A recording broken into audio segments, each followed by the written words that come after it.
You see headlines everywhere where it says, AI is the future. A lot of these successful companies, they treat data as a product. So instead of IT owning a monolithic data lake, we need to push a lot of the ownership towards the business domains. But obviously, it comes with a lot of common traps and struggles. The first one is data swamps. There was a big movement in the market where everybody had aspirations to go after big data that resulted in a large unmanaged data lake, which are now data swamps. The second one I'm seeing is shiny object syndrome. So a lot of the decisions are now technology-led versus business-led. So a lot of our clients get stuck in POC purgatory. You build something really cool, everyone is so excited about it, but it's not really integrated into your day-to-day business process. Hello, and welcome to Season 2 of Resilient Edge, a business vitality podcast from Deloitte. I'm Chip Kleinheksel, the Chief Technology Officer of Deloitte's Global SAP Alliance. In this series, we explore some of the most pressing business transformation issues that organizations are contending with today. The question at the heart of our series: how do companies and executives go from thinking about change to actually making it happen at scale? I'm joined by world-class experts at Deloitte, SAP, and beyond to help me answer this question. We're focused on three central themes this season. Artificial intelligence, of course. That's my specialty and was before it was even cool. The energy, resources, and industrial sector, an industry in a moment of change. And today's topic, data, and how to make it actually useful. A timely topic considering data is the fuel for so many innovations, including AI. Data poses the biggest opportunity and the greatest challenge for a lot of companies at the moment. My colleague, Deloitte principal Michael Grechko, succinctly summarized the problem at hand as too much data, but starved for insights. Data is, or should be, an essential ingredient in decision-making and taking action in most areas of business today. AI, sustainability, and supply chains are just a few examples. But it's often not. Instead, it's the most persuasive or loud talker in the room, convincing people to go in a direction they think is best. Or we rely on data gathered through surveys which don't reflect ground realities a good deal of the time. Why is this the case when we should have a surplus of data available to us? An SAP report found that 55% of global business and tech leaders cite poor data quality as their biggest challenge. And nearly half of them pointed to the difficulty of harmonizing data across ecosystems as a key reason that innovation stalls. So the problem is twofold. Trusting the data. Is it good? Is it clean? Is it from a valid source? And how do I cull the noise from the signal? In this episode, we'll explore what data architectures and tools companies can use to solve this problem and get what they really need out of their data. To help me, I'm joined by two very experienced guides. Satya Jayadev, the Vice President and Chief Information Officer at semiconductor manufacturer Skyworks Solutions. Welcome to the Resilient Edge, Satya. Thanks for having me. And Sam Suresh, Deloitte's SAP Analytics Sales Lead. Hey, Sam, how are you? Hey, Chip. Really great to be here. Awesome. Great to have both of you. Satya, could you tell us a little bit about yourself and Skyworks? Skyworks is a high-performance analog semiconductor organization. So we make analog semiconductors that actually connect people, places, and things through applications within aerospace, automotive, broadband, infrastructure, connected home, all the way to the wearables market. So anywhere you see wireless connectivity, we play a role there. And as the demand for the ubiquitous connectivity expands, our products become more and more amplified within the market space. So that's a very exciting space to be in. And semiconductors are also the bellwether for the market. So great to be a CIO in an organization that's so fast-paced. Absolutely. And Sam, can you give a quick introduction about you and what you do within Deloitte? Happy to, Chip. So I'm a leader in our Deloitte Consulting SAP offering, and my day job is really delivering a lot of value-driven transformations around data, analytics, and AI, and how we can use it to drive better outcomes for a lot of our clients. When I'm not doing that, my other job is I spend a lot of my time thinking about the broader ecosystem where we look at SAP and some of our other alliance partners to make sure that we bring the best of the product innovations to our clients to make sure that we are consistently driving value for them. Love it. And Sam, you'll get a kick out of this. The listeners can't see this, but I had a bet with folks that I guaranteed, even though that this was audio only, you'd still have a pocket square on today, and stunned to see that you don't. I had to go casual today. I love it. That's great. Well, Sam, let's start with the lay of the land here. What are you seeing in the market when it comes to how companies are using data, the good and the bad? It's a tale of two very different outcomes, right? The easy answer is everybody thinks it's about data volume or complexity, but really, Chip, it's about the strategy, culture, and governance. So it's a very interesting spin on it. There are a couple areas where I see a lot of leaders and clients winning in the market when it comes to data. The first aspect is, these are the organizations that treat data as a core business asset instead of a technical byproduct.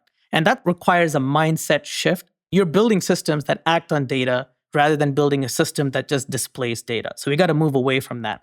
The second aspect is the idea of a business data fabric is super paramount because we understand our clients' landscapes are so complex. They don't just rely on SAP data. There's data from a variety of different sources. So having that unified view in a business data fabric has been pretty paramount in winning in the market.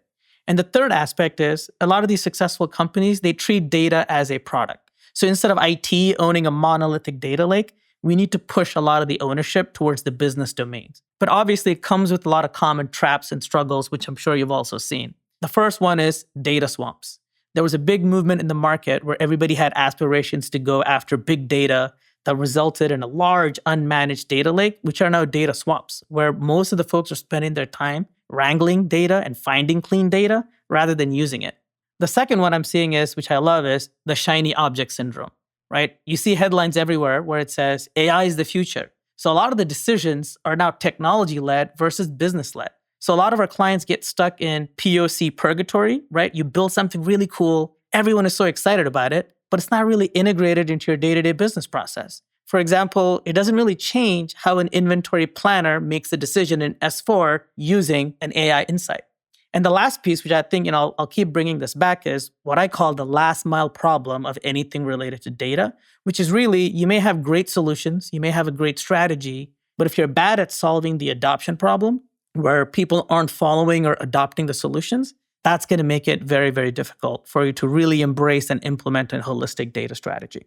Satya, does that align with what you've been witnessing so far, particularly in your own company, as well as what you're just seeing out there in the marketplace? Absolutely. I think he actually brought up some really good points, especially when you mentioned data as a strategic business asset, right? It's just not a static asset. There is a huge correlation between data and time. If you take a small example, the time to close your books on a quarterly basis has shrunk significantly. Now we're talking about hours to close books rather than days to close books. So I think speed and agility becomes more and more important as you start looking at your business, the way that you compete.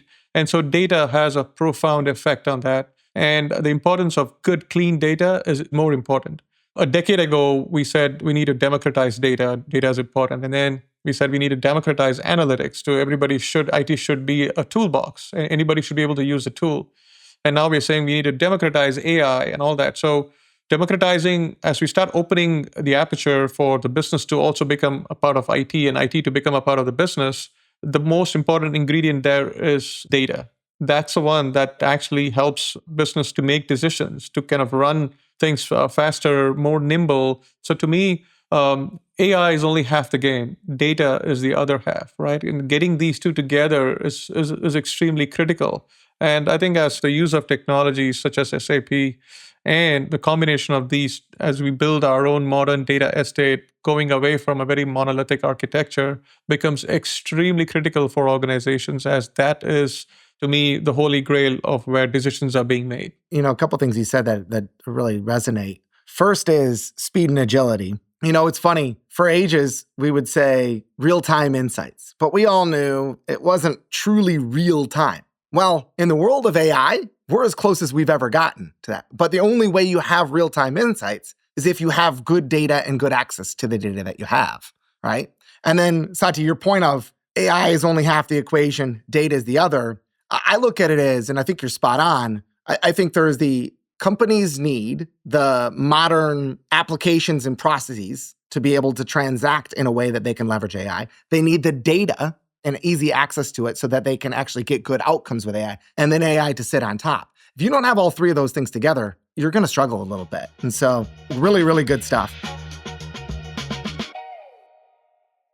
It seems despite massive investments of time and money, some business data projects don't always yield the results that they're envisioned to. Sam, what are some of the challenges you've either personally ran into or you've seen in the marketplace as challenges? I think I can break it down into maybe three broad categories. or buckets, which hopefully will resonate, even with you, Satya, right? So the number one thing that I've noticed is, when you have a lack of a value lens, this is really the most common cause I see for why some of these things don't pan out. When you get the why of why you're doing it and the eventual what capabilities you want to bring wrong from the beginning, your initiatives are built on a very shaky ground. So here's a great example, right? So something goes wrong. Let's say you have an additional cost overrun. The immediate answer is, well, we need to use AI to go fix it. Well, that's a very solution looking for a problem mentality versus something that's a little bit more business led. What if the scenario was something like, we are spending too much money on expedited freight. We need a system to predict potential shortages 30 days out so we can avoid it. So you're starting with the why and the business problem rather than slapping on a technical solution right off the bat. The second piece, garbage in, garbage out, right? It's a very unfortunate reason why that principle has continued to stand the test of time, because we see it all the time. Like with the promise of AI, when you really don't have clean data that Satya was talking about earlier, you're not going to get the value that you need from any of your initiatives. So clean data, high quality data becomes incredibly important. And I'm a technologist, but I always like to pay attention to the people side of things. So I'm going to go back to that last mile concept that I spoke about, where you can have the perfect strategy, you can have the best world-class technology within your organization, but if you're not solving for the human element, the initiatives will absolutely fail. Especially in the age of AI, the idea of a human-centric aspect with the human in the loop becomes more and more important. And I always like to say, look, it's better to get alignment over agreement. And I think that kind of mentality to bring the folks together to adopt your solutions is some of the challenges that I see a lot of our clients run into. I'll just address one thing that Sam brought up. He mentioned garbage in, garbage out. Mm-hmm. I think in the age of AI, I will double down on that and say garbage in is garbage out squared. Yeah.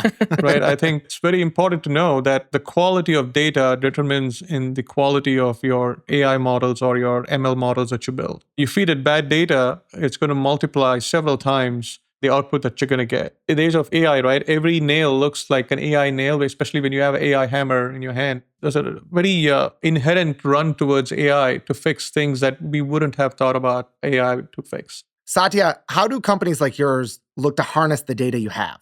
Data can be a means to an end, but how do you know what questions to ask of the data or how to define the task? At Skyworks, we are looking at avenues to kind of multiply the use of AI in areas where we feel we can get a competitive edge.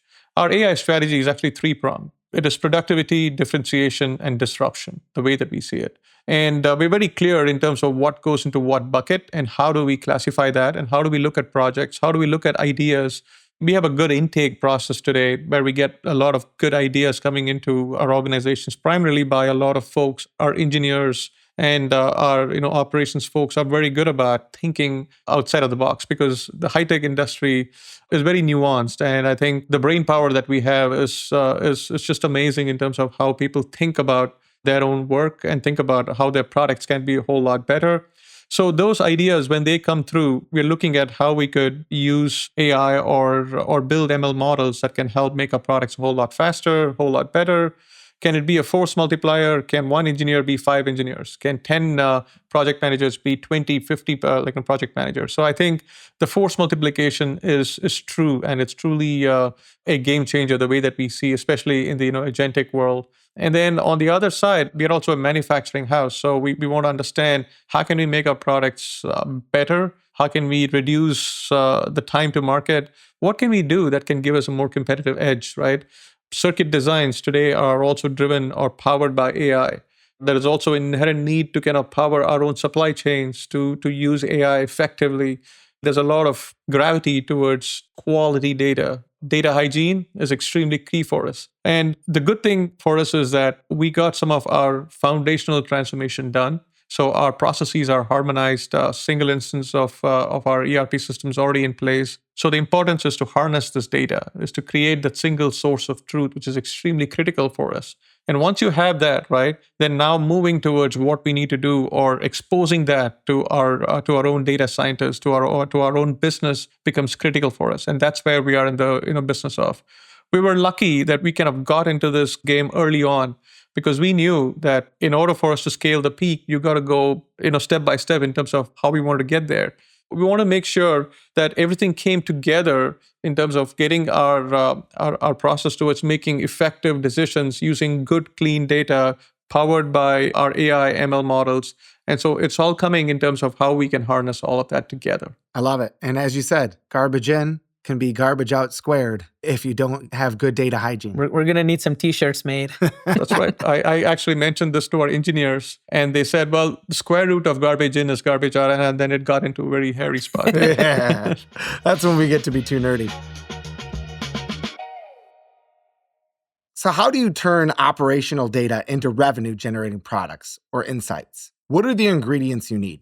I mean, I love this question, Chip, because, we're actually almost talking about what is known as the modern data economy.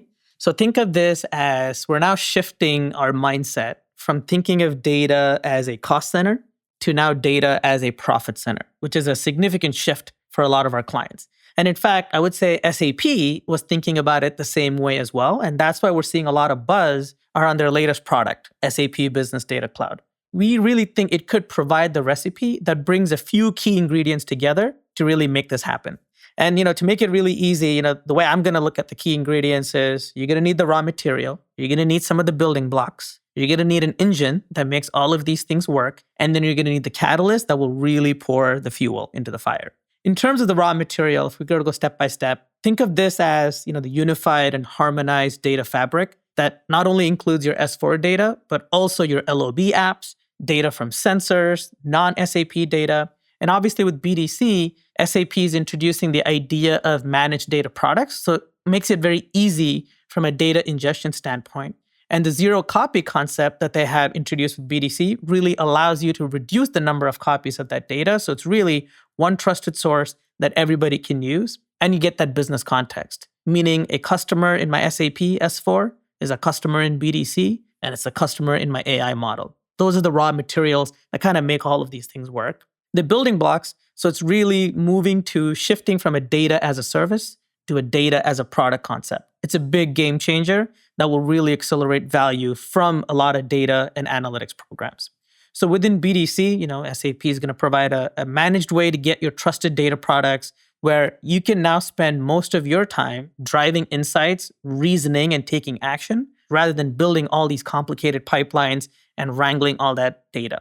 And this gives them a product mindset behavior change as well, meaning because it's a product, there'll be consistent innovation. It's going to be managed differently. It'll have the transparency and the trust built into it. And that's really the definition of that building block of a data product. The third piece is, the engine that makes it all work.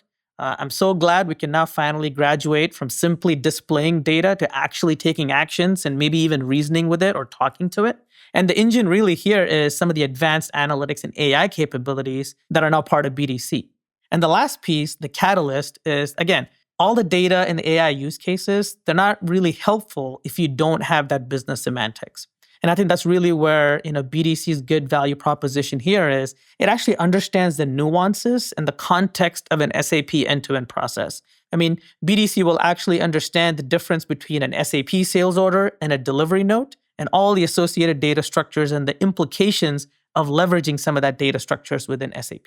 So really, as we move towards a modern data economy from a cost center into a profit center type of a view, BDC is a welcome change to the modern data economy. All the possibilities are endless, but now all the ingredients are now coming together for us to actually be able to unlock some of those things for our clients. So Sam, transitioning us a little bit then, you talk about the ingredients we need. Now, how do you execute and drive value on a data-driven strategy? I mean, to me, Chip, the question is really about the gap between strategy and execution, right? I'm always a big fan of Deloitte's value-centric approach when it comes to some of these things. And it's always three simple questions, right? The first one is you always want to start with the why. Why are you undertaking an initiative or some kind of a data-driven strategy? Is it a cost optimization play? Is it a risk reduction or a margin uplift kind of a play? So you have to really nail down the why first before you go deep dive into a crazy initiative. The second question we always want to start with is the what. What are the capabilities that will satisfy what I just talked about from the why perspective? And it doesn't have to be something super shiny. It needs to be something meaningful and impactful that can actually add value and address the why. And the last piece of it is the how. right? I mean, we have a variety of technologies that are out there. SAP has a plethora of tools. We have BDC in the mix. Databricks is in the mix. So really look at the how at the last piece in terms of how are you going to solve those capabilities? What technologies do we want to bring in to help address it? And maybe the fourth piece I would add is the who. Like, who are you solving these things for? And how am I going to make sure that I always keep the human element of change management? And how am I going to bring all of that into some of the capabilities that I'm driving? So this is, a simple framework that I think that kind of moves this forward.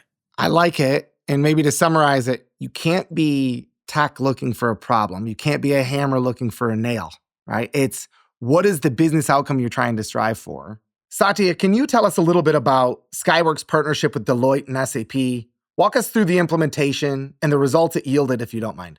We've been engaged with Deloitte for the last 3 to 4 years. We started our S4 journey about 2.5 years ago, and Deloitte came in and helped us do a phase 0. And again, this was part of our process where we wanted to make sure that we reduced our technical debt. We started to build a foundational transformation in terms of what we saw in the next few years. So it was very well planned. And I think going with Deloitte was very critical because of their experience in this space. And it turned out to be a really great experience. We probably were one of those companies that went live on time and slightly under budget as well. Along the course of what we did, we also made sure that we were building a system that was more unified, that was well integrated with our other systems. The use of DataSphere was becoming very critical for us because we knew what that could do for us, especially with our data strategy and our AI strategy to follow that. So to me, the experience has been very enriching. It's been a huge learning for us in understanding how the market's been evolving. And I think Deloitte was able to give us a lot of updates on how companies were strategically using systems and data in their decision-making process. So it was very helpful to understand that. I always believe in people, process, technology in that order. And I think who we partner with is extremely critical. And we were very lucky to have great partners in this journey. Yeah, you are clearly one of those who are leading the way. And what I love about it from what I've heard is it's not a static, we did a project and we're done. It's a continuous evolution. As technology evolves, you're embracing it and seeing how you can take advantage of it. Absolutely. Could you share with us a specific example, whether it's in engineering, manufacturing, customer, where you use the technology to work the data into shape and the insights it brought? So I'll give you the concept of how we're doing it more than the example of what we've done. So about 10 years ago, we were clearly measuring, and we found that we were spending 80% of the time gathering data and only 20% of the time analyzing that data. And we wanted to flip that. And I think that's where the digital transformation era came in. And that's where we started to think about our systems, our process, and things like that. And now in the advent of AI, we feel like we are spending a whole lot of time analyzing data, but a whole less time trying to make decisions. And now we want to flip that. So we want to now spend less time analyzing data through AI, through predictive analytics, through more AI-driven insights, and then use more time in making those decisions. So I think that's why this is a jump from the digital transformation era into the AI era, which is a very stark difference in the way that we see it. And we are so glad that we are not looking at the table stakes of IT or the foundational IT with regards to managing our systems, ensuring that the digital thread is as seamless as possible. Our asset goes across the organization where it doesn't drop through areas where it's purely manual. So we're trying to make sure that that digital tapestry is as clear, as clean as possible. Now that we have got that, we are now trying to focus on data and AI on a more holistic basis. So the focus is now shifting, which speaks about the maturity of the organization too, to say that the organization is now thinking towards the future, thinking about where the order winners are. And I think that to me is going to be extremely critical.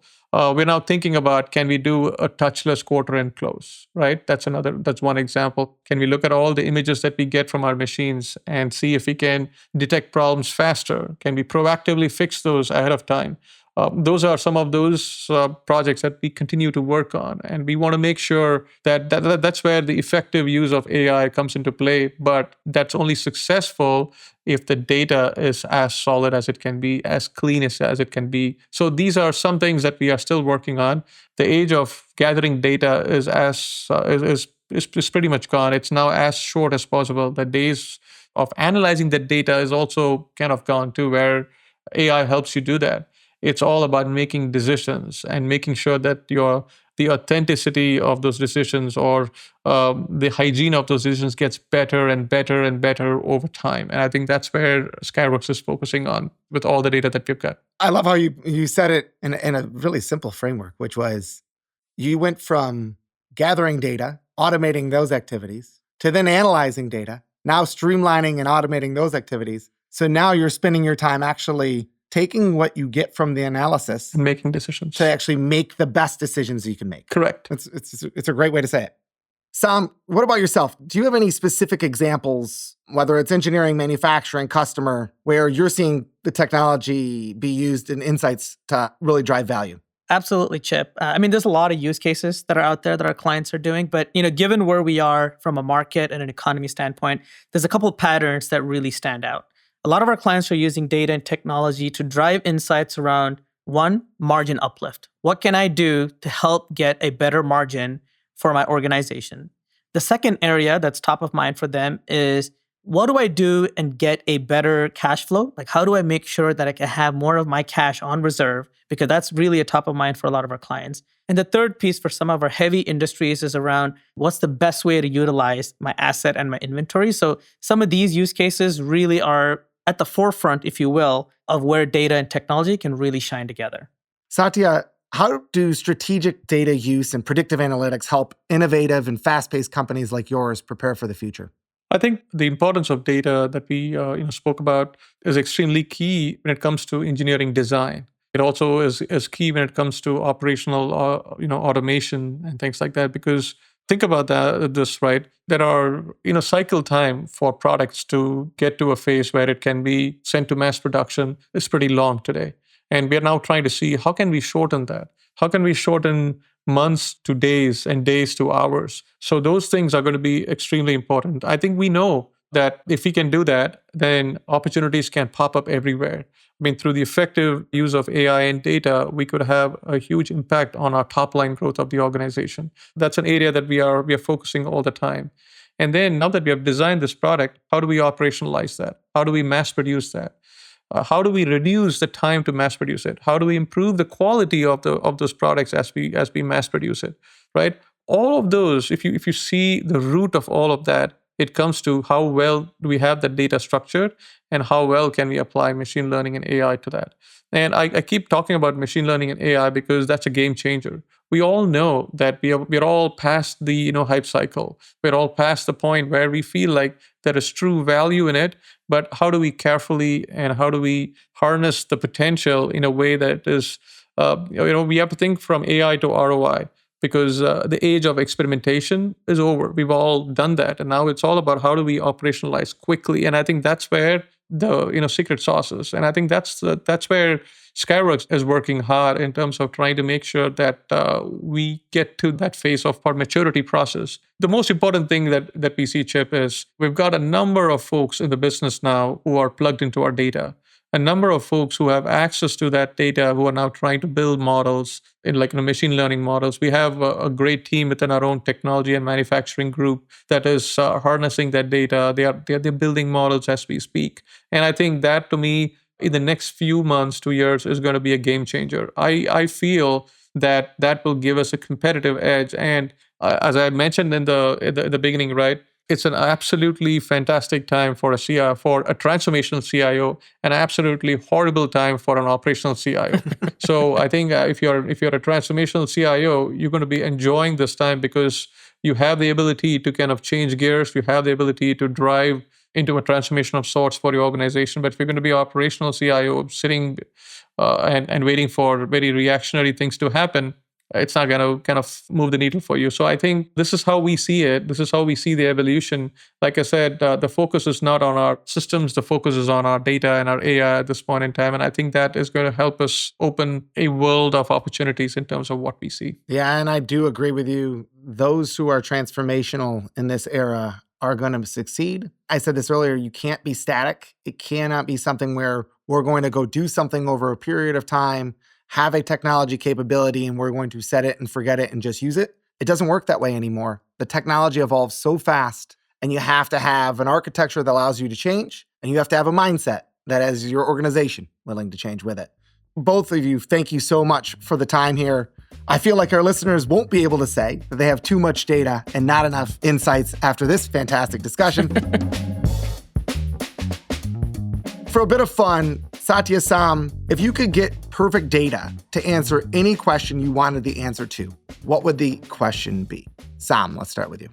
It's a pretty tough problem, and I don't think anyone's been able to predict it, even though I've been asking a lot of the LLMs to do it. So if I could have perfect data to answer any question, I would literally ask it, where should I invest my next $10,000? I like it. And Satya, how about yourself? Mine would be more along the lines of, can my LLM give me a very personalized set of lifestyle interventions that would allow me or my family or everyone to live a very disease-free, pain-free life that would help reach until their natural lifespan with full vitality, full quality of life. If that LLM can give me, and that has to be very personalized, very customized. That would be fantastic. Health and wealth. I'll take both of your answers. I like it.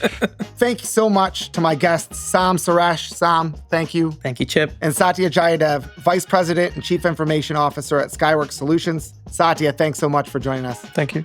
Thanks for showing us how data, innovative tools like BDC and strategy converge in real time to keep companies ahead of the curve. And with the right partners, become more resilient and competitive. From semiconductors to supply chains, the future isn't just being predicted, it's being modeled and built with every insight-driven decision. I'm Chip Kleinheksel, host of Resilient Edge, a business vitality podcast paid and presented by Deloitte and produced for Deloitte by BBC StoryWorks Commercial Productions. Thanks so much for listening. We'd appreciate a review on your podcast app. Goodbye for now.